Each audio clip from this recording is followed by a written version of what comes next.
नमस्कार दोस्तों, education 9A पर स्वागत है आपके अपने चैनल पर। आज हम बात करेंगे बीपीएससी तैयारी 4 के लेटेस्ट न्यूज़। क्या बदल गया पूरा खेल? 40,882 पदों पर शिक्षक भर्ती की तैयारी जल्द होगी। हम बीपीएससी TRE 4.0 परीक्षा से जुड़ी उन नई और बेहद अहम अपडेट्स को डिकोड करने वाले हैं जिन्होंने सच में पूरी प्रक्रिया की दिशा ही बदल कर रख दी है। जो कोई भी शिक्षक बनने की राह पर है उसके लिए यह समझना बिल्कुल अनिवार्य है कि आयोग के नए नियम आखिर हैं क्या, कितनी रिक्तियां आने वाली हैं और भविष्य के लिए इन सब का असली मतलब क्या है। तो चलिए बिना किसी देरी के सीधे विषय की तह तक जाते हैं। शुरुआत करते हैं एक बहुत बड़े और कहना चाहिए एक क्रांतिकारी बदलाव से। आयोग ने साफ और स्पष्ट शब्दों में कह दिया है कि भविष्य में कोई भी परीक्षा 2 चरणों से कम में आयोजित नहीं होगी। देखिए, ये केवल एक छोटा मोटा नियम नहीं है। दरअसल ये एक ऐसा फैसला है जो शिक्षक भर्ती को देखने, समझने और उसकी तैयारी करने के पूरे तरीके को बिल्कुल जड़ से बदल देता है। प्रतिमान में बदलाव यानी द पैराडाइम शिफ्ट। चलिए इस नए परीक्षा पैटर्न पर एक नजर डालते हैं। अब देखिए, पुरानी व्यवस्था में होता क्या था, बस एक परीक्षा दी और भर्ती प्रक्रिया पूरी हो जाती थी। लेकिन वे दिन अब पूरी तरह से खत्म हो चुके हैं। नई व्यवस्था के तहत अब एक द्विस्तरीय यानी 2 टियर संरचना लागू कर दी गई है। मतलब अब प्रारंभिक परीक्षा यानी प्रीलिम्स और मुख्य परीक्षा यानी मेंस दोनों से गुजरना होगा। इसका सीधा सा अर्थ यही है कि अब केवल ऊपरी ज्ञान से काम नहीं चलने वाला। उम्मीदवारों को 2 अलग अलग स्तरों की कसौटी पर अपने विषय की गहराई और पकड़ साबित करनी ही होगी। अब आते हैं असल आंकड़ों की बात पर। चलिए देखते हैं रिक्तियां और AEDO परीक्षा से जुड़े तथ्य। यहाँ जो सबसे महत्वपूर्ण बिंदु है वो है ये जादुई आंकड़ा 40,882।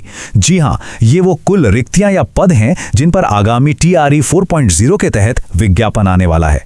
ये एक बहुत ही विशाल संख्या है, लेकिन जैसा कि हमने अभी समझा, इन 40,882 पदों को भरने के लिए अब सीधे तौर पर प्रारंभिक और मुख्य परीक्षा के आधार पर ही मूल्यांकन किया जाएगा। अवसर तो यकीनन बहुत बड़ा है, लेकिन पार की जाने वाली बाधाएं भी अब दोगुनी हो गई हैं। लेकिन रुकिए, बात सिर्फ TRE 4.0 तक ही सीमित नहीं है। पहले आयोजित की गई AEDO की परीक्षा, जिसे बाद में रद्द कर दिया गया था। ध्यान दें, उस समय वैकेंसी रद्द नहीं हुई थी, केवल परीक्षा रद्द हुई थी। तो जब ये AEDO परीक्षा दोबारा आयोजित होगी तो ये भी ठीक इसी नए 2 चरणों वाले फॉर्मेट के माध्यम से ही पूरी की जाएगी।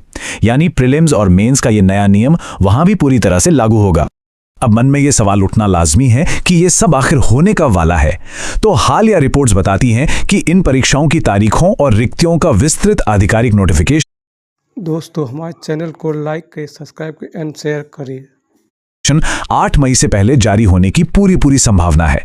अब 8 मई से पहले नोटिफिकेशन आने की ये बात इसलिए भी बेहद अहम हो जाती है क्योंकि इस तारीख से एक बहुत बड़ी घटना जुड़ी हुई है। एक ऐसी घटना जो पूरे परिदृश्य को हिलाकर रख सकती है। और यहीं से एंट्री होती है हमारे अज्ञात चर यानी अननोन वेरिएबल की। 8 मई का आंदोलन। 8 मई 2026। इस दिन इस पूरी प्रक्रिया से जुड़े उम्मीदवार एक बहुत बड़ा प्रदर्शन आयोजित करने जा रहे हैं। बताया जा रहा है कि यह अब तक का सबसे बड़ा आंदोलन होगा, जहां आयोग के सामने बिल्कुल स्पष्ट और विशिष्ट मांगे रखी जाएंगी। छात्र पूरी तरीके से लामबंद हो चुके हैं। सच कहें तो ये सिर्फ कोई आम सा प्रदर्शन नहीं है, बल्कि ये उन हजारों उम्मीदवारों की सामूहिक आवाज है जो इस नई व्यवस्था को लेकर अपनी गहरी चिंताएं और अपना पक्ष मजबूती से सामने रखना चाहते हैं। तो इन सभी तथ्यों और नई अपडेट्स के बीच जो एक सबसे बड़ा और विचारणीय सवाल सामने आकर खड़ा हो जाता है वो ये है, क्या आगामी 8 मई का ये विशाल आंदोलन आयोग के इस नए 2 चरणों वाले सख्त रुख को वाकई बदल पाएगा? आज जो नियम एकदम पत्थर की लकीर लग रहे हैं, क्या वे इस प्रदर्शन के भारी दबाव में आकर बदल जाएंगे? 8 मई के बाद स्थितियां निश्चित रूप से एक बिल्कुल नया मोड़ ले सकती हैं। इसलिए आगे क्या होता है ये देखना बेहद दिलचस्प और महत्वपूर्ण होगा। इस विश्लेषण के साथ बने रहने के लिए बहुत बहुत धन्यवाद। अगर वीडियो पसंद आए हो तो लाइक करें, शेयर करें और सब्सक्राइब जरूर करें।